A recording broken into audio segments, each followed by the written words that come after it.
Hi guys, आम्ही आलो मम्मीच्या ओळखीच्या शॉपमध्ये बिर्याणी 65 घ्यायला. बट इथे 65 संपले होते कारण इथे 65 खूप फेमस आहे. ह्या दोन आंटी खूप छान 65 बनवतात असं ऐकलं मी. 65 नंतर घेतली मी फिश. त्यानंतर कपिल आला बाबाला घ्यायसाठी. बाबा गेले कपिलसोबत घरी. नंतर आम्ही मोठी घ्यायला आलो सकाळच्या नाश्त्यासाठी. तिकडे 65 नाही मिळाली म्हणून आम्ही आलो दुसऱ्या शॉपमध्ये. इथले 65 खूप छान होते. बट ऐकलं होतं की ते आंटी खूप छान बनवते. घेऊन झाल्यानंतर मम्मी आली आम्हाला जुनं रूम दाखवासाठी. त्यानंतर आम्ही गेलो घरी.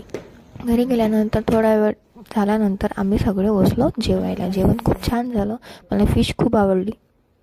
त्यानंतर जेवण झाल्यानंतर मी फिरत होती घरातल्या घरात आणि बाबाला माहीतच नव्हतं इथे कॅमेरा आहे म्हणून. बाबाला अचानक कॅमेरा दिसला तर बघा बाबाची रिॲक्शन.